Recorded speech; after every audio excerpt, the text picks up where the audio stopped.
ایک ایسی شخصیت جو پاکستان کے کم از کم 3 وزرائے اعظم کا مقدمہ اور ایک چیف جسٹس کا مقدمہ لڑ چکی ہے، اور موجودہ صدر آصف علی زرداری بھی اسی شخصیت کے کلائنٹ رہ چکے ہیں۔ اور آپ سمجھ گئے ہوں گے کہ میرا اشارہ کس طرف ہے، بلکہ اشارہ کیا ہے کہ براہ راست آپ کو بتا دیا ہے کہ آج ہمارے ساتھ موجود ہیں چودھری اعتزاز احسن صاحب۔ السلام علیکم چودھری صاحب۔ وعلیکم السلام۔ چودھری صاحب، آپ سے گفتگو جو آج کل کے ماحول میں ہو سکتی ہے وہ تو آپ کا تازہ مقدمہ جو چل رہا ہے وزیر اعظم کا، اس مقدمے کے حوالے سے کہا جا رہا ہے کہ آپ یہ مقدمہ لڑنے کے لیے نہیں، لٹکانے کے لیے لڑ رہے ہیں۔ کہا تو بہت کچھ جا رہا ہے اور میرے اوپر بہت سارے الزامات میری ذات پہ اس مقدمے کے حوالے سے لگائے جا رہے ہیں۔ ان میں سے ایک یہ بھی ہے کہ لٹکا رہا ہوں۔ اب لٹکانے کی آپ صورت یہ دیکھ لیں کہ میں نے کوئی ناجائز اور بے وجہ تاخیر کی بنیاد نہیں بنائی، یہاں تک کہ یہ ایک مقدمہ ہے جس میں عدالت نے 17 فروری مقرر کی ایک تاریخ جی، اور 21 فروری اس کے بعد مقرر کی، اور میں نے ان کو کہا کہ میں نے لندن جانا ہے، مجھے ایک ضروری کانفرنس اور کام سے لندن جانا تھا۔ جج صاحبان کو میں نے کہا کہ لندن جانا ہے اور سینئر وکیل کو اتنا اکوموڈیٹ کر لیتے ہیں ججز، اور پھر آپ کی اکوموڈیشن تو کچھ زیادہ بنتی ہے۔ نہیں بنتی، نہیں وہ نہیں، میں قطعاً امتیاز نہیں طلبگار نہیں ہوں، پر اس کے باوجود انہوں نے کوئی مجھے رعایت نہیں برتی میرے ساتھ، اور میں ایک دن کے لیے لندن گیا۔ 18 تاریخ کو یہ واقعہ، یہ فلائٹس میری دیکھی جا سکتی ہیں، 18 فروری کو میں یہاں سے فلائی آؤٹ کیا اور 20 فروری کو وہاں سے فلائی بیک کر گیا۔ ایک دن 19 فروری اتوار کا دن وہاں لندن میں گزارا، اور کبھی میں نے اتنا مختصر دورہ لندن کا یا بیرون ملک کا نہیں کیا جتنا میں نے اس کیس کو باقاعدہ نپٹانے کے لیے کیا ہے۔ سو میرے خیال میں یہ الزام تو بالکل غلط ہے، لیکن آپ کے جو دلائل کی طوالت ہے وہ تو اسی طرف اشارہ کر رہی ہے، اور جس قسم کے آپ نکات سامنے لا رہے ہیں، بعض لوگوں کا خیال ہے کہ یہ براہ راست مقدمے سے متعلق نہیں ہے بلکہ مقدمے کے گرد و نواح سے متعلق۔ نہیں، مقدمے سے بالکل متعلق ہیں حبیب صاحب۔ دیکھیں، پہلی بات یہ ہے کہ مقدمے میں، ہر مقدمے میں پہلی چیز ہوتی ہے آئین کا تقاضا کیا ہے۔ آئین کا تقاضا جو ہے اس کو، اس مقدمے سے متعلق اور موضوع جو ہے اس کو لانا بڑا ضروری ہے عدالت کے نوٹس میں، اور میں لا رہا ہوں۔ اور مثال کے طور پہ پہلا میرا پوائنٹ جو ہے ایشو وہ، اور پہلا ہوتا ہے ایشو وہ ہوتا ہے کہ کیا عدالت جو مجاز عدالت ہے وہ یہ عدالت مجاز ہے کہ نہیں ہے۔ یہ پہلا پوائنٹ ہوتا ہے، jurisdictional point, constitution of the bench کا پوائنٹ، وہ میں نے لیا ہے۔ میں یہ نہیں کہہ رہا ہوں، جی، میں یہ نہیں کہہ رہا ہوں، جو میں پہلے عرض کر دوں، اور یہ تمام وکلاء پاکستان کے اگر سنیں تو ان کو، کیونکہ بڑا گمراہ کیا گیا ان کو، میں یہ نہیں کہہ رہا ہوں کہ چونکہ ان 7 فاضل جج صاحبان نے فرد جرم مرتب کی ہے اس لیے یہ اس مقدمے کی سماعت، ٹرائل کی مزید سماعت نہیں کر سکتے، یہ میں نہیں کہہ رہا ہوں۔ ٹھیک ہے، میں یہ نہیں کہہ رہا ہوں کہ چونکہ انہوں نے شو کاز نوٹس جاری کیا ہے کہ اس لیے یہ نہیں کر سکتے، کیونکہ اس طرح تو کوئی سیشن جج کیس سن ہی نہیں سکتا اگر میری یہ دلیل ہو کہ یہ، یعنی عدالت کے اختیار کا مسئلہ نہیں، عدالت کی کمپوزیشن کا، عدالت کی حیت کا مسئلہ ہے، اور وہ یہ ہے ججز ناقابل اعتماد نہیں، ناقابل اعتماد بھی نہیں، یہ اس کا سوال ہی نہیں ہے کہ ناقابل اعتماد ہیں یا نہیں ہے۔ آرٹیکل 10A کہتا ہے کہ فیئر ٹرائل ہونا چاہیے۔ فیئر ٹرائل کے 2 پہلو ہیں۔ اب یہ آرٹیکل 10A اپریل 2010 سے آیا ہے، ٹھیک ہے، 18ویں ترمیم میں۔ اس نے ایک نئی فنڈامنٹل رائٹ نیا پیدا کیا ہے، نافذ کیا ہے۔ ایکسیپشن تھی کہ فیئر ٹرائل آپ کو اس سے بھی مل سکتا ہے کہ توہین عدالت میں وہی جج جو خود نوٹس جاری کرتا ہے از خود وہ سن سکتا ہے، فاضل جج۔ ٹھیک ہے، یہ پہلے کی پوزیشن، یہ پہلے سے 150 سال سے یہ قانون ہے، ٹھیک ہے، لیکن اب 10A نے اس کو آئینی درجہ دے دیا، گریجویٹ کر دیا اس رائٹ کو، اور جو قانون اس کے مخالف ہے وہ قانون کالعدم ہے۔ اب میں یہ عرض کر رہا ہوں کہ جس کیس میں فرد جرم مرتب کی کرنے کی بات میں نہیں کر رہا ہوں، جس کیس میں ایک جج یا ایک بینچ خود از خود کسی کی ایما پہ نہیں، کسی کی درخواست پہ نہیں، کسی کے استغاثے پہ نہیں، کوئی فریق ایسا نہیں ہے جس نے آ کے استغاثہ دیا ہو کہ جناب میرا یہ فیصلہ ہے میرے حق میں، ڈاکٹر مبشر حسن صاحب نے آ کے نہیں درخواست دی کہ یہ فیصلہ اس پہ عمل درآمد نہیں ہو رہا۔ عدالت نے از خود یہ نوٹس لیا ہے اور از خود یہ فرد جرم مرتب کی ہے بغیر کسی کے ایما پہ، اس لیے عدالت کے یہ فاضل جج صاحبان، اور ساری عدالت میں نہیں کہہ رہا ہوں سپریم کورٹ کی، صرف یہ فاضل جج صاحبان جنہوں نے فرد جرم مرتب کی ہے اور از خود کی ہے، وہ اب مدعی یا مستغیث کی حیثیت ان کی ہو گئی ہے، اور یہ آئین کا تقاضا ہے۔ میں اس پہ اعتراض کروں یا نہ کروں، یہ میری پسند ناپسند کا مسئلہ نہیں ہے، تعصب اور عدم تعصب کا مطلب اور اس نقطے کا اطلاق موجودہ بینچ کے تمام ججز پہ ہو رہا ہے۔ اس نقطے کا اطلاق موجودہ ججز کے بینچ کے تمام ججز پہ ہوتا ہے، اور پرائم منسٹر کا ٹرائل ہے۔ اب کہتے ہیں پرائم منسٹر کے لیے نیا قانون بنے، کوئی میں نیا قانون نہیں، جو قانون اور آئین ہے اس کی تشریح مانگتا ہوں۔ اتفاق سے میرا جو کلائنٹ ہے وہ وزیر اعظم ہے پاکستان کا، یہ اتفاق آپ کے ساتھ کئی بار ہوا،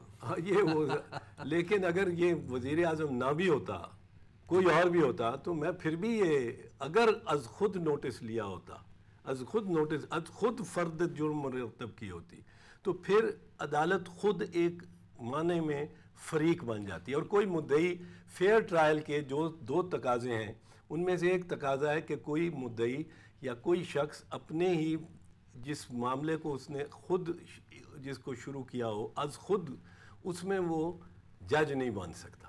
آپ کے مخالف وکیل کون ہیں؟ میرے مخالف وکیل کو وہ ہیں جن کو دو باتیں میں عرض کروں۔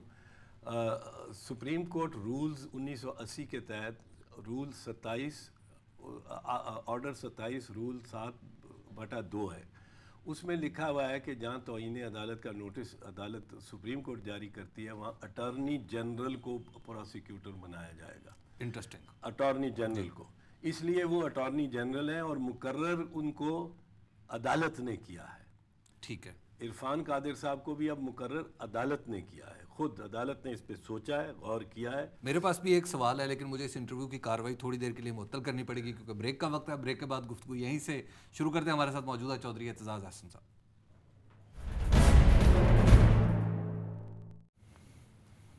دنیا اسپیشل میں ایک بار پھر خوش آمدید۔ ہمارے ساتھ موجود ہیں چودھری اعتزاز احسن صاحب۔ بریک پر جانے سے پہلے آپ کہہ رہے تھے کہ عدالت نے مقرر کر دیا عرفان قادر صاحب کو آپ کا مخالف وکیل، گویا اٹارنی جنرل جو ہیں وہ اپنے عہدے کی وجہ سے اب آپ کے خلاف دلائل دے رہے ہوں گے۔ آپ کا کلائنٹ وزیر اعظم ہے، عرفان قادر صاحب وہی شخصیت ہیں جن کے عدالت کے ساتھ تمام معاملات درست نہیں ہیں۔ یاسمین عباسی ہیں، سیکرٹری لاء بن جاتی ہیں، ان کے بھی تمام معاملات عدالت کے ساتھ درست نہیں ہیں، انہی ججز میں شامل تھیں جنہوں نے ڈوگر کورٹس کے تحت جو حلف لیا تھا PCO کے تحت۔ یہ ساری جو تبدیلیاں آئی ہیں یہ آپ کے مشورے سے آئیں؟ نہیں، میرا مشورہ تو نہیں ہے اس میں۔ میرا مشورہ تو یہ ہوتا تو شاید واضح طور پہ ان فیصلوں کے خلاف ہوتا، پر بہرحال ثواب دید ہے یہ پرائم منسٹر کی، اور عدالت کی آپ کہہ رہے ہیں کہ معاملات خراب ہیں، عدالت کے سے معاملات خراب سے ہونے سے کوئی ڈسکوالیفائی نہیں ہو جاتا۔ اس کے اچھے برے کا نتیجہ جو بھی ہوگا وہ وزیر اعظم یا حکومت اس کو نبھائے گی، اور سوچ سمجھ کے انہوں نے فیصلہ کیا ہوگا۔ اچھا، 10A کی اپلیکیشن جو ہے اس کا اطلاق عدالت پہ تو ہوتا ہے، کیا وزیر اعظم پہ بھی نہیں ہوتا کہ وہ بھی فیئر ٹرائل کا تقاضا تو یہ ہے کہ آپ کا کلائنٹ جو ہے اپنی مرضی سے لوگوں کو تبدیل نہ کرتا؟ پھر نہیں، وہ تو اب تو عدالت کے پاس یہ ثواب دید تھی نا، عدالت نے یہ سوچ کے ان کو اپوائنٹ کر دیا ہے، اب آپ وزیر اعظم پہ دوش نہیں دے سکتے۔ Do you think it will affect the case? میں بھی مطلب ہے مجھے اس سے کوئی نقصان ہی پہنچے گا، فائدہ نہیں ہوگا۔ اچھا، ایک یہ بتائیے گا کہ آپ نے فرمایا آپ سے منسوب ایک بیان ہے کہ یہ کہتے ہیں کہ آپ کرپشن کا کیس نہیں لڑ رہے، آپ صدر کے استثناء کا کیس لڑ رہے ہیں، جبکہ آپ کے کیس کا عنوان ہے توہین وزیر اعظم کی توہین عدالت کا کیس۔ یہ اب تک سمجھ کیوں نہیں آ پا رہی ہمیں کہ یہ کون سا کیس آپ لڑ رہے ہیں؟ دیکھیں، میرا کیس جو ہے یہ کرپشن سے متعلق نہیں ہے۔ ایشو جو ہے ایشو کرپشن، لوگ بدقسمتی سے کچھ لوگ، ایک سیکشن آف دی پبلک ہے اور میڈیا کا ایک سیکشن ہے جو کہ بڑے ہی زہریلے انداز تک آصف زرداری صاحب کے خلاف ہیں۔ ان کو کبھی کہتے تھے خبر نہیں ایمبولنس میں جائیں گے کہ پیدل چل کے نکلیں گے، تاریخیں دیتے تھے۔ وہ بدستور ہیں، فاضل لوگ ہیں، معتبر لوگ ہیں، بڑے لوگ ہیں ان کے آپ پاس الزام بھی لگا رہے ہیں، ساتھ معتبر بھی کہہ رہے ہیں. ان کی رائے جو واقعی رائے ہے، ان کی رائے جو تھی، میں اس کا ذکر کر رہا ہوں. میں آپ کو پروگرام دکھا سکتا ہوں یوٹیوب پہ جہاں انہوں نے تاریخیں دی اور اس قسم کی باتیں کی. اب وہ پریشان ہوئے کہ اعتزاز احسن نے کیس یہ کیوں لے لیا. اعتزاز احسن جو بڑا ہیرو تھا، لائرز کی موومنٹ کا ہیرو تھا، یہ کیا ہو گیا اور زیرو ہو گیا. بات یہ ہے کہ یہ کیس کرپشن سے متعلق نہیں ہے جو میں بحث کر رہا ہوں. ٹھیک ہے، لیکن اس کی نہاد میں تو کرپشن کا ہی ایک کیس ہے نا، سوئس کیس. نہیں، آپ ذرا اس کو سنیں نا. وہ تو نہاد میں تو خبر نہیں کیا کچھ ہوتا ہے کیس کے. یہ جو کیس ہے، یہ کیس ہے کہ کیا کسی خوددار قوم کو اپنے صدر کا سرنگوں کسی غیر ملکی اور مغربی میجسٹریٹ کے سامنے کرنا چاہیے کہ نہیں. عدالت کو یہ ہم نہیں کہہ رہے کہ آپ کے فیصلے پہ عمل درآمد نہیں ہوگا، عمل درآمد ہوگا، لیکن آئینی اعتبار سے اس پہ جہاں تک خط لکھنے کا تعلق ہے باقی سارے فیصلے پہ عمل درآمد ہو چکا. ہزاروں کیسز پہ، اور اس پہ ججز تعینات ہیں جو اس کو مانیٹر کر رہے ہیں. ٹھیک ہے، لیکن اس معاملے پہ چونکہ آصف زرداری صاحب آئینی قانونی اعتبار سے منتخب صدر ہیں اس ملک کے. میں آپ کو مثال دیتا ہوں دوسری قوموں کی، ان کے رویے کی. ریمنڈ ڈیوس کو نہیں چھوڑ کے جاتے. ایک عام شہری کو کہ پیچھے آتی ہے، جس سپاہی نے مارا ہے، شہید کیا ہے 18 بچوں اور عورتوں کو اور مردوں کو کندہار میں، اس کو امریکہ اٹھا کے لے گیا اپنے پاس. اس کے بعد آپ دیکھیں سپاہی کی کیئر تو ہم بھی بڑی کرتے ہیں. جی، سپاہیوں کی کیئر تو ہم بھی بڑی کرتے ہیں. نہیں، وہ کرتے ہیں بیچاروں کو ہم واپس اس طرح تو لانے کو تیار نہیں ہوتے شاید. اور اگر ہم یہ پیش کر دیں گے صدر کو تو ہمارا عافیہ صدیقی کے بارے میں کیس کیا اس کا بنے گا.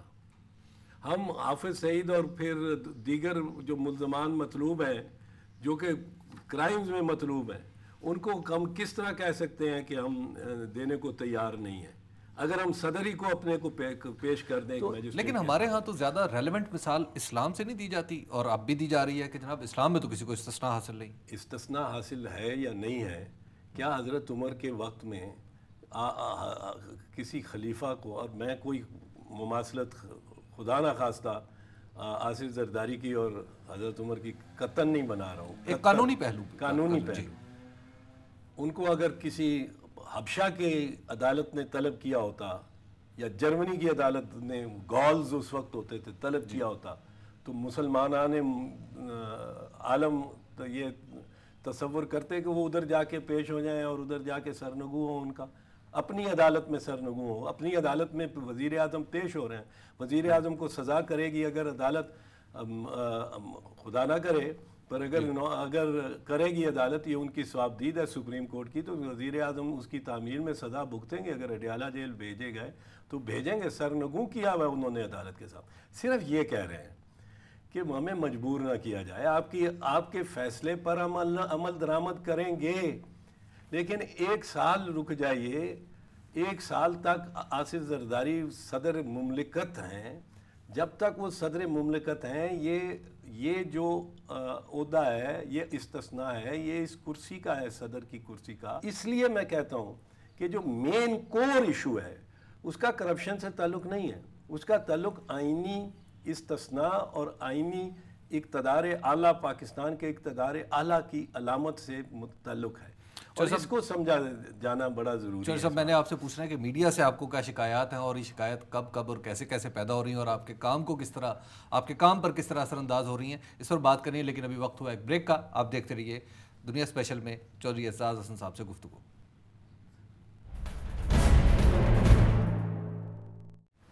دنیا اسپیشل میں ایک بار پھر خوش آمدید. چودھری اعتزاز احسن صاحب، وزیر اعظم کے وکیل، ہمارے ساتھ موجود ہیں اور ان کے کیس پر بات ہو رہی ہے. چودھری صاحب، آپ کو میڈیا سے شکایت کیسے پیدا ہو گئی کہ اچانک آپ جج کے پاس بھی چلے گئے، ججز کے پاس، اور آپ نے کہنے لگے 80-90 کروڑ روپے کا دعویٰ بھی کر دیں گے آپ؟ خیریت تو تھی؟ نہیں، بات یہ ہے کہ شکایت مجھے میڈیا سے کوئی نہیں ہے. ایک سیکشن آف میڈیا سے ہے. میڈیا نے بڑا کام کیا. میڈیا کی میں احترام کرتا ہوں. میں نام نہیں لینا چاہتا ہوں. آپ کے ایک لحاظ سے رائیولز بھی ہیں، ایک اندازے سے، پر سب جانتے ہیں، سب کو معلوم ہے. ایک اخبار میں ایک دن 23 مارچ لے لیں، اگر 6 خبریں ایک اداریہ، ایک آپیڈ پیج کا کامنٹ، 2 خط جو لیٹرز ٹو ایڈیٹر، اور ایک کارٹون وہ میرے پہ ہو. مجھے ایک دوست نے کہا کہ تم نے ان کو پیسے لگائے ہوئے ہیں جو تمہاری اتنی پبلسٹی کر رہے ہیں. اور سرخ حاشیے میں جو خبریں اندر ہیں فرنٹ پیج پہ نہیں ہیں، 3 خبریں فرنٹ پیج پہ ہیں، جو اندر ہیں وہ سرخ حاشیے میں، تاکہ وہ بولڈلی سٹینڈ آؤٹ کرے. تو اس میں اب دیکھیں نا، بات یہ ہے کہ میں نے جو انہوں نے غلطیاں مطلب ہے کی ہیں اور ڈیلیبریٹلی اور آرٹیکلز لکھوا دیے. میں نے یہ کہا کہ عدالت کو کہ ایک دن پریلیمنری ہیئرنگ تھی کہ آپ اس معاملے کو سلجھانے کے لیے وزیر اعظم کو پارلیمنٹ نے الیکٹ کیا ہے، آپ پارلیمنٹ کے پاس بھیج دیں. آپ نے خود آپشن دی ہے پارلیمنٹ کی، تو آپ پارلیمنٹ کو بھیج دیں اور پارلیمنٹ کو ایک ہدایات دے دیں، جس طرح 18ویں ترمیم میں آپ نے ہدایات دی تھیں، جس طرح آپ نے NRO کے کیس میں ہدایات دی تھیں کہ پارلیمنٹ کرے، یہ کرے. اس طرح اس میں ہدایات دے دیں کہ آپ اس کو دیکھیں کہ خط لکھا جانا چاہیے کہ نہیں لکھنا جانا چاہیے، اور پارلیمنٹ اپنے سر لے یہ بات، کیونکہ ساورنٹی کا مسئلہ ہے. دوسرے روز جو اخبار میں چھپنا شروع ہو گیا کہ اعتزاز احسن نے کہا کہ پارلیمنٹ کتنی بیہودہ، کتنی لغو بات کی ہے اعتزاز احسن نے، پھر عدالتیں تو بند ہو جائیں، عدالتوں کو چھوڑ دیا جائے، کیونکہ یہ سارے جو عدالتی اور قانونی مسائل ہیں وہ پھر عدالتیں ہی فیصلہ کریں گی، تو پھر رہ کیا گیا. اب یہ نہیں انہوں نے بتایا کہ عدالت نے خود اپنی 6ٹی آپشن میں پارلیمنٹ کا آپشن رکھا تھا. خود وہاں وہ ٹھیک ہے، خود 10 جنوری 2012 کے فیصلے میں خود لکھا عدالت نے 6ٹی آپشن کہ ہم یہ بھی کر سکتے ہیں، یہ بھی کر سکتے ہیں، یہ بھی کر سکتے ہیں، پارلیمنٹ کو بھی بھیج. اب میں نے اگر عاجزی سے کہا کہ جناب آپ نے خود یہ آپشن رکھی ہوئی ہے تو آپ یہ کر دیں، پارلیمنٹ تو ایک ہرزہ سرائی اس کی بن گئی کہ جی یہ اعتزاز تو اب عدالتوں کو تالے لگوانے کے در پہ ہے اور تالے لگوا دے. پھر ایک جگہ یہ بات ہوئی کہ مجھے یہ کہا گیا جج صاحبان کی جانب سے، یہ عدالت اوپن کورٹ میں ہوا کہ وزیر اعظم نے بھاولپور میں جو تقریر کی ہے وہ بڑی، اس میں انہوں نے کہا کہ 6 مہینے کی سزا یا میں سزائے موت دوں، کون سی بہتر ہے، اور لوگوں سے پوچھا. اس پہ جس میں کہا آرٹیکل 6 کا اطلاق ہوگا اور اس طرح 6 مہینے کی سزا ہوگی. اس تقریر پہ جج صاحبان میں کہوں گا بجا طور پہ ذرا ناراض اور برہم تھے، بجا طور پہ. میں اس میں ڈیفینڈ نہیں کرتا ہوں، میں نے خود وزیر اعظم سے اس کے بارے میں بات کی تھی کہ بھئی یہ آپ کو نہیں کرنا چاہیے تھا، کہنا چاہیے تھا. سب جوڈس میٹر ہے. آپ دیکھیں میں نے کتنی توپیں بند کروا دی ہیں جب سے میں آیا ہوں سپریم کورٹ کے خلاف. وہ جو توپیں چلتی تھیں میڈیا پہ، میں نام ان کے بھی نہیں لیتا. ایک توپ کا لائسنس معطل ہے نہیں، بس وہ تو میں نے نہیں کروایا، پر بہرحال توپیں بند کرا دیں، سائلنس کروا دیں، کیونکہ آئین اور قانون کے تحت کیس کو لڑنا چاہتا ہوں میں. اور برسبیل تذکرہ بات یاد آ گئی جو لڑکانہ میں جو کچھ ہوا ریسنٹلی، میں اس پہ بھی عرض کر دوں گا، اس پہ بھی عرض کر لیتے ہیں، بات کر لیتے ہیں. پر پہلے یہ بات ذرا میں مکمل اگر اجازت ہو تو کر لوں. تو وہ مجھے انہوں نے کہا کہ آپ برہم تھے. ایک جج صاحب نے اس کا ذکر کیا، میں نے نظر انداز کرنے کی کوشش کی، میرا ذرا ویکر پوائنٹ تھا. پھر انہوں نے دوسرے صاحب نے جج صاحب نے کیا، تیسرے. پھر آخر میں نے ان سے عرض کی کہ دیکھیں آپ نے بھی تو، وہ بھی وزیر اعظم ہیں، آپ اتنے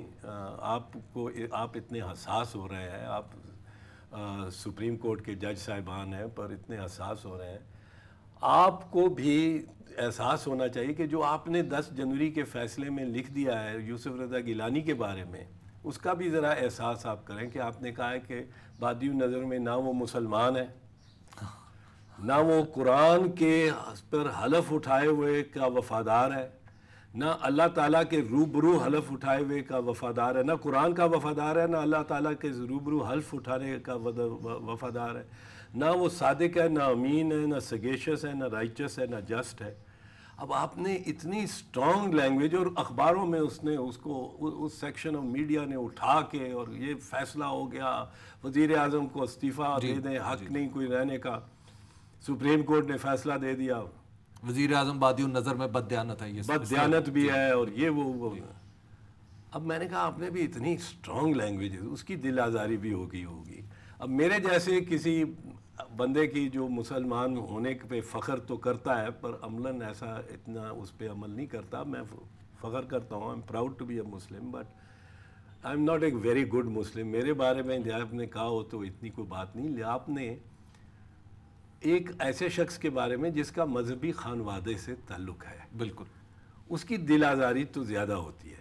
وہ تو خود بھی کہتے ہیں وزیر اعظم نہ بھی ہوں عبد القادر گیلانی کی تو اولاد تو ہاں. اب میں نے اس میں یہ نہیں کہا کہ وہ پیر ہے تو اس کو کوئی امتیازی سلوک اس کے ساتھ کریں یا اس کو کوئی نیا قانون اس کے لیے وضع کریں، لیکن اس کو ایسے بنا. بلکہ ایک جج صاحبان نے کہا کہ وہ تو پیر بھی ہیں. میں نے کہا کہ وہ بھی ہے.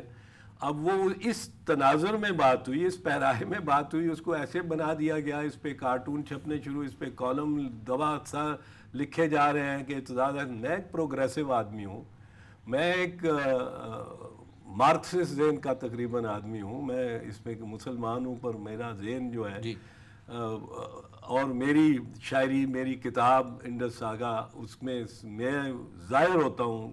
کسی کو کوئی دشواری ہو تو ان کو دیکھے پڑھے. ایک سوشلسٹ کے طور پہ ایک سوشلسٹ قسم کا بندہ ہوں. اور میں نے اس جو بات سارے فسانے میں جس کا ذکر نہ تھا اسی کو اٹھا کے لے کے اچھا اس غلط رپورٹنگ کا آبجیکٹو کیا ہو سکتا؟ مجھے تو خبر ذہن میں نہیں ہے، میں تو نہیں کچھ کہہ سکتا، پر رپورٹنگ بالکل غلط ہے. رپورٹنگ اس قدر غلط ہے کہ کبھی مجھے جھوٹا کہا جا رہا ہے، عدالت نے بھی فیصلہ کرنا ہے. کبھی مجھے کہا جا رہا ہے کہ اس کے پاس دلائل ہی کوئی نہیں، دلیل ہی کوئی نہیں. عدالت کہہ رہی ہے کہ آپ کی دلائل، پرسوں انہوں نے کہا 4 مرتبہ کہا کہ یور آرگومنٹس آر بریلینٹ. اچھا یہ عدالت نے کہا؟ یہ عدالت نے بریلینٹ. میں نے بلکہ وہاں کہا عدالت میں نے کہا جی یہ ذرا میڈیا والوں کو بھی ایک سنانے کے لیے ایک دفعہ اضافی بات کر دیں تاکہ وہ جنہوں نے چھریاں چاقو تیز کر رکھے ہیں میرے لیے ان کو بھی ذرا خبر ہو جائے. لیکن دوسرے دن اس اخبار نے اس چیز کو بالکل اچھا do you think is it damaging for your case? Certainly. اچھا سرٹنلی اوپینین کریٹ کی جاتی ہے، ایک ماحول میں ججمنٹس آتی ہیں. مجھے جج صاحبان نے ایک دفعہ کہا کہ آپ بھی تو میڈیا پہ آتے ہیں. میں نے کہا جی جب یہ اس قسم کا کالم میرے خلاف لکھا جائے تو مجھے بات کہ وضاحت کرنے کا کہیں تو موقع ہے. ایک پورا پبلشنگ ہاؤس، میڈیا ہاؤس ہو میرے خلاف پوائنٹڈلی چل رہا ہو اور وہ ایسی مجھے ہرزہ سرائی منسوخ کر رہا ہو، تو میں اگر آپ سے گفتگو کر لوں تو بات کر لوں، اس کی وضاحت کر لوں اور بتاؤں کہ بھئی پارلیمنٹ کے پوائنٹ پہ جس پہ 6 کالم آ چکے ہیں، پیر کے پوائنٹ پہ جس پہ کچھ 10 کالم اور پتہ نہیں کتنے خط اور کتنا کچھ آ چکا ہے، کرپشن کے پوائنٹ پہ، اور یہ ایشو پریزیڈنٹ سے متعلق ہے. اور president not just Asif Ali Zardari but president of Pakistan, جو کوئی بھی ہو وہ صدر پاکستان کا، اس کے وقار سے متعلق ہے. اور یہ کہ آرٹیکل 10A کے تحت میں نے ساری عدالت کو نہیں کہا کہ کوئی عدالت میں بیٹھ نہیں سکتا. اس پہ کالم لکھے گئے ہیں، کالم لکھا کہ پرومیننٹ کالمز کے جی اعتزاز احسن نے کہہ دیا جو جج فرد جرم مرتب کرتا ہے وہ ڈسکوالیفائڈ ہے. اور اس طرح تو سارے سیشن تاثر یہی بن رہا تھا نا کہ آپ ججز کی انٹیگریٹی کے اوپر کوشچن کر رہے ہیں جو اس وقت کا تاثر تھا. حبیب صاحب بات یہ ہے کہ تاثر تو بنے اگر کوئی باہر بیٹھا ہوا ہو، جو عدالت میں بیٹھا ہے اور سن رہا ہے وہ تو رپورٹنگ کریکٹ کرے نا. ایک وقت ہو گیا بریک کا، اور بریک کے بعد میں نے آپ سے پوچھنا ہے کہ وہ جس ماحول کی آپ بات کریں جس میں فیصلے آ رہے ہیں اور فیصلے ہوتے ہیں، اس ماحول پر یہ رپورٹنگ اس طرح اثر انداز ہوتی ہے. آپ دیکھتے رہیے یہ گفتگو جو ہم چودھری اعتزاز احسن صاحب سے کر رہے ہیں.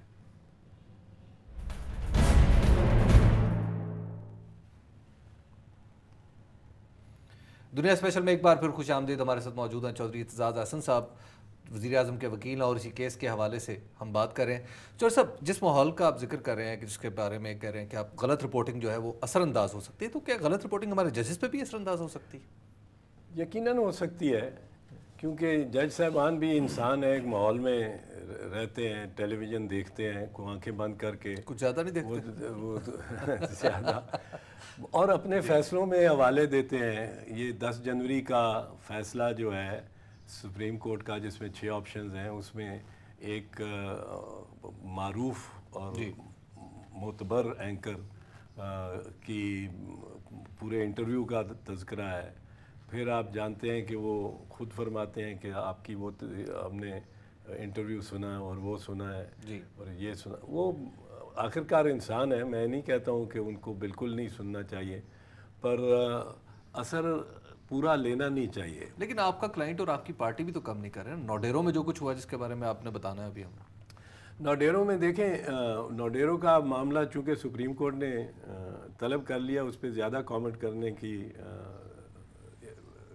جائز نہیں ہے, کیونکہ سپریم کورٹ نے اس کا ریکارڈ بلاول زرداری بھٹو زرداری کی بھی تقریر اور صدر مملکت کی تقریر بھی انہوں نے ان کا ریکارڈ اخبارات میں آیا طلب کیا ہے, اور اس پہ جو بھی وہ دیکھیں گے کارروائی تو اس کے بعد ہی بات کی جا سکتی ہے. لیکن اس کو اس تناظر میں دیکھنا چاہیے کہ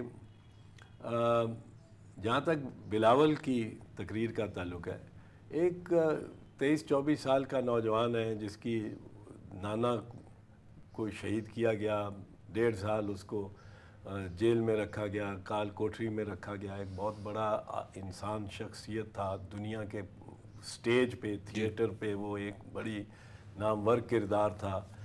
پاکستان میں اس کا بہت بڑا قد تھا. پھر اس کی والدہ کو, وہ بھی ایک دنیا کے سٹیج پہ, عالمی سٹیج پر ایک کردار تھی, ایک صرف پاکستانی سٹیج پہ نہیں, اور دنیا اس کو ریکگنائز کرتی تھی, تسلیم کرتی تھی, پہچانتی تھی بے نظیر بھٹو شہید کو. ان تلخ تجربات سے گزر کے اگر وہ بات وہ کوئی کرتا ہے اور تو اس کو میرا تو خیال ہے کہ ویسے ہی درگزر نظر انداز کرنا چاہیے. اور جہاں تک صدر کا تعلق ہے, صدر آپ دیکھیں, صدر اوباما نے ابھی supreme court of America United States کے بارے میں کیا کہا ہے؟ انہوں نے کہا یہ ان الیکٹڈ لوگ الیکٹڈ لوگوں کے فیصلوں کو کس طرح کالعدم قرار دے سکتے ہیں. یہ الفاظ ہیں صدر اوباما کے. سپریم کورٹ, امریکہ کے سپریم کورٹ نے تو ابھی تک کوئی نوٹس نہیں لیا. صاحب آپ اس کیس کو میرٹ پہ لڑ رہے ہیں, اور میرٹ کی اس کی خوبیاں اور خامیاں واضح بھی کرتے چلے جا رہے ہیں, آپ کے دلائل بھی بڑے واضح ہیں, لیکن آپ کی پارٹی اس کو کچھ تعصب کا رنگ دے رہی ہے کہ یہ سندھ ورسز پنجاب کا کیس ہے, یہ پیپلز پارٹی سے امتیازی سلوک ہے, یہ سندھ کی پارٹی کو کنٹین کرنے کی کوشش ہے. How so? دیکھیں, میں تو عدالت میں جب ہوتا ہوں تو سیاست میں نہیں لاتا ہوں. چیف جسٹس کا کیس اس میں سب سے زیادہ نمایاں بات ہے. آج کل میں ان کے سامنے روبرو پیش اسی لیے نہیں ہوتا ہوں کہ میں ان کا وکیل رہا ہوں. 4 سال میں صرف 2 کیسز میں ان کے سامنے پیش ہوا ہوں, ایک اور 20 کیسز میں پیش ہو سکتا تھا اگر میں چاہتا. اس پہ بھی بڑا شور واویلا ہو گیا. ایک بھٹو صاحب شہید کی ریفرنس میں جو عدالت نے مجھے معاون کے طور پہ بلایا, اور دوسرا جب بینچ دوسرا ممکن ہی نہیں تھا. جو وزیر اعظم کی اپیل میں نے کی, وہ 8 ججز میں سے اگر چیف جسٹس صاحب نہ ہوتے, میرے کیسز پہ انسٹرکشنز ہیں کہ ان کے روبرو نہ لگیں, وہ لگ اور کسی بینچ کے روبرو لگ ہی نہیں سکتی تھی. 8-7 ججز کے فیصلے سے 8 جج کے فیصلے, اور آئندہ بھی شاید مجھے اس کیس میں اگر پیش ہونا پڑے تو میں پیش ہوں گا, پر اس کیس میں صرف, اور اس کیس میں اگر بینچ اور نہ ہوا, ممکن ہی نہ ہوا, تو میں پیش ہی نہیں ہوا ان کے. پر میں نے ان کو یہ گزارش کی تھی جب انہوں نے مجھے وکیل کیا کہ میں نے کہا اب آپ نے کوئی بیان نہیں دینا اس کیس سے متعلق. وہ کہنے لگے کہ میں تو جیو اور IRY والوں سے بات کر چکا ہوں کہ میں نے کہا جی نہیں کرنی. کہنے لگے کہ کون کرے گا؟ میں کہا میں کروں گا, منیر ملک کرے گا, کرد کرے گا, ہم آپ کے ترجمان ہوں گے, کیونکہ ڈینائبلٹی رہنی چاہیے. آپ نے جو بات کر دی وہ لوئے انصاف پہ اور لوئے لوگوں کی ذہن پہ, وہ لوہے چشم پہ ایک لکیر بن جائے گی, پتھر پہ لکیر کی طرح. جب سی جے پی آپ کے کلائنٹ تھے, آپ کی بات مان لیتے تھے, انہوں نے کچھ نہیں بولا, انٹرویوز اپنے منسوخ کر دیے جو ٹی وی چینلز کے ساتھ تھے, آپ موجودہ کلائنٹ کے بارے میں کیا کہتے ہیں؟ موجودہ کلائنٹ کچھ زیادہ نہیں بولتا آپ کا؟ ان کو بھی میں نے مشورہ تو یہ دیا تھا کہ آپ اس پہ کامنٹ نہ کریں، پر موجودہ کلائنٹ سیاستدان ہے، ججز کو اصل میں اظہار کا ایک ذریعہ مل گیا ہے، وہ آبزرویشنز کرتے رہتے ہیں، وہ بھی ایک سیاست ایک قسم کی اس میں مضمر ہے، اگر موہوم سی لائٹ سی سیاست آپ سمجھ لیں تو وہ، اور پٹیاں چلنا شروع ہو جاتی ہیں، یہ جج صاحبان نے یہ، سرمد جلال عثمانی صاحب نے یہ فرما دیا، کھوسا صاحب نے یہ فرما دیا، اعجاز افضل صاحب نے یہ، وہ اسی وقت پٹیاں چلنی شروع ہو جاتی ہیں، ہمیں بھی سر بلندی کی تمنا تنگ کرتی ہے۔ تو یہ ایک ایسی خواہش آپ کہہ لیں، یا ایک ایسا تمنا ہی، وہ سر بلندی کی تمنا تنگ کرنے والی بات ہی ہے۔ ہر طرف اب میڈیا کا بہت زیادہ، اور یہ اچھی بات ہے ویسے میڈیا کی، پر جو ججز سے متعلق ہے وہ یہ ہے کہ ججز آبزرویشنز دیتے ہیں، وہ پٹیاں چل جاتی ہیں، ان سے توقعات بن جاتی ہیں، ایک دن توقع بن جاتی ہے کہ جج صاحب نے کہہ دیا، پر آپ کے کلائنٹ نے تو توہین عدالت کی ہے، فرض کریں وہ پٹی چل گئی، سرخی لگ گئی، پٹی چل گئی، سرخی، اب اگر دوسرے دن تیسرے دن وہ، جی ہاں، دوسرے تیسرے دن ان کو میں کنونس کر لوں کہ توہین عدالت نہیں کی اس نے، یوسف رضا گیلانی نے، کے پاس 23 ستمبر 2010 کو جب یہ سمری پیش ہوئی، 54 صفحے کی سمری، جس میں اس پیرا 17 میں یہ تجویز تھی کہ صدر کے خلاف جب تک وہ صدر ہیں پاکستان کے خط نہیں لکھا جا سکتا، تو انہوں نے اس پہ ایگری کرتے ہوئے اس نوٹ کے ساتھ یہ تحریر کیا، حکم دیا کہ اٹارنی جنرل اور لاء سیکرٹری یہ معاملہ اور گورنمنٹ کی اس پوزیشن کو سپریم کورٹ کے نوٹس میں لے آئیں۔ یہ 23 ستمبر 2010 کی بات ہے۔ 23 ستمبر 2010 کے بعد سپریم کورٹ نے نہ وہ سمری کو مانگا، نہ وہ سمری دی گئی، نہ آرڈر دیا گیا، سیکرٹری لاء نے بھی نہیں بھیجی، نہیں، اٹارنی جنرل نے بھی نہیں بھیجی، سیکرٹری لاء نے بھی نہیں بھیجی، نہ وزیر اعظم کو بتایا گیا کہ نہیں بھیجی گئی۔ وزیر اعظم نے تو اپنا مطلب کچا چٹھا کھول کے کہا کہ سپریم کورٹ کے سامنے رکھ دو، ان کو سارا اطلاع کر دو کہ یہ گورنمنٹ کی پوزیشن ہے اباؤٹ دا پریزیڈنٹ، کیونکہ پریزیڈنٹ ہے اور فی الوقت ہم نہیں خط لکھ سکتے۔ تو سپریم کورٹ اس کے بعد اگر آرڈر کر دے گا تو پھر اس کے مطابق ہو جائے گا۔ سپریم کورٹ نے اس کے بعد 3 جنوری 2012 تک اس معاملے کا نوٹس ہی نہیں لیا۔ پورا 2011 گزر گیا، ستمبر 2010، پورا 2011، اور 3 جنوری 2012 کو آ کے پہلی دفعہ اس کے بعد جب ریویو پٹیشن خارج ہو گئی، اس کا نوٹس لیا اور پھر اس کو شروع کیا۔ اس دوران وزارت قانون نے بھی یہ سمری جو تھی وہاں تک نہیں پہنچائی، نہ وہاں تک پہنچائی، نہ وزیر اعظم کو اطلاع دی کہ ہم نے یہ وہاں تک نہیں پہنچائی۔ تو آپ انہیں پابند گواہ کے طور پہ کیوں نہیں بلاتے؟ مسعود چشتی صاحب، بابر اعوان صاحب، وہ بلانا چاہ رہا تھا، میں بھی چاہ رہا تھا، صدر صاحب بھی چاہ رہے تھے کہ وہ آ کے ذمہ داری لے لیں، کیونکہ ان کے دستخط ہیں، پر بہرحال انہوں نے نہیں مناسب سمجھا آنا، یہ ان کی اپنی اپنا فیصلہ ہے۔ چور صاحب، ایک بات کی جا رہی ہے کہ آپ کا کلائنٹ اور آپ کی پارٹی، آپ کا کلائنٹ وزیر اعظم پاکستان سید یوسف رضا گیلانی، اور آپ کی پارٹی جس کے آپ سینیٹر ہیں، پاکستان پیپلز پارٹی، سیاسی طور پہ شہید بننے کا فیصلہ کر چکے ہیں اور اس کیس کے ذریعے وہ شہید ہو گئے۔ دیکھیں، فیصلہ تو کوئی نہیں کرتا کیس ہارنے کا، یا کیس کوئی نہیں کرتا، فیصلہ تو نہیں ہے، لیکن سیاسی اعتبار سے اوورآل جو میرا خیال ہے، اس سے وزیر اعظم کو اور پیپلز پارٹی کو عدالت کے فیصلے سے نقصان ہوگا، لیکن ہو سکتا ہے کہ ووٹ میں، الیکشنز میں ایک فائدہ بھی ہو سکتا ہے، لوگ کہتے ہیں فائدہ ہوگا، اور آپ جس طرح فرما رہے ہیں کہ ایک ایشو بن جائے گا تازہ تر، اور یہ ہوتا رہا ہے، پر میں سمجھتا ہوں کہ اگر سزا ہوئی تو کچھ نقصان ہی ہوگا۔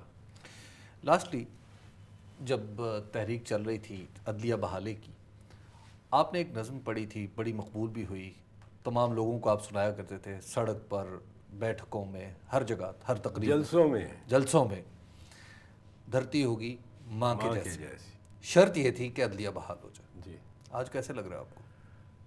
عدلیہ تو بحال ہو گئی ہے، اور میری توقعات ابھی بھی ہیں عدلیہ سے منسلک کہ دھرتی کو ماں جیسا بنائیں گے، ایک دن میں تو نہیں بنتی، پر میں سمجھتا ہوں کہ عدلیہ کا کوئی بہت بڑی ذمہ داری ہے. ان ججوں کے لیے لوگوں نے بڑی قربانیاں دیں، بہت بڑھ چڑھ کے، اور ججز محنت بھی کر رہے ہیں، یہ نہیں کہ محنت نہیں کر رہے. پچھلی عدلیہ سے بہت فرق یہ عدلیہ ہے، بہت بہتر یہ عدلیہ ہے. 2009 کے بعد افتخار محمد چودھری صاحب کی بحالی کے بعد بہت فرق آیا ہے. لیکن میں اس پہ قائم ہوں. میں نے جو خواب دیکھا ہے اور جو خواب لوگوں کی آنکھوں میں ڈالا ہے، انشاءاللہ تعالی وہ خواب مرتے نہیں. یہ لوگ بہت جلدی پریشان جو مجھے تنقید کرتے ہیں، وہ یہ بھی کہتے ہیں اس نے کہا کیوں کہ ریاست ہوگی ماں کے جیسی. وہ بھائی خواب ہے، میں نے کہا، بالکل میں اون کرتا ہوں. میں نے کہا، میں نے لوگوں کو خواب دیا، ایک نیا شعور دیا، لوگوں کو اس شعور سے ایک وکٹری دلائی. اب اس وکٹری کے اکیلا میں تو نہیں، سارے سب نے مل جل کے اس کے ثمرات کو حاصل کرنا ہے. اور جو ہاتھ ڈال کے پھینک کے بیٹھ جانے والے ہیں کہ جی یہ تو ہم نے تو سوچا تھا ریاست ہوگی ماں کے جیسی، ریاست ماں کے جیسی بن نہیں رہی، اب ہم کیا کریں، وہ میں سمجھتا ہوں دل برداشتہ ہو کے کام نہیں چلتا. دل برداشتہ نہیں ہونا چاہیے، یہ ہمیں واقعتاً حاصل کرنا ہے. اور عدلیہ کو بھی اس میں کا بھی بڑا کردار ہوگا اور ہونا چاہیے، اور انشاءاللہ تعالی ریاست ہوگی ماں کے جیسے. چوہے صاحب آپ کا بہت بہت شکریہ، آپ نے وقت دیا اور پوری وضاحت سے آپ کا نقطہ نظر عوام تک پہنچ گیا ہے. لیکن مسئلہ یہ ہے کہ اس کیس کا فیصلہ عوام نے نہیں، عدالت نے کرنا ہے. وہاں سے دیکھیے کہ کیا فیصلہ آتا ہے، کیا یہ کیس لٹکتا رہتا ہے یا اس کے نتیجے میں وزیر اعظم کو اڈیالہ جیل کی سیر کرنی پڑتی ہے. یہ اعتزاز صاحب کی سکلز ہیں اور وزیر اعظم کی قسمت. ہمیں اجازت دیجیے، خدا حافظ.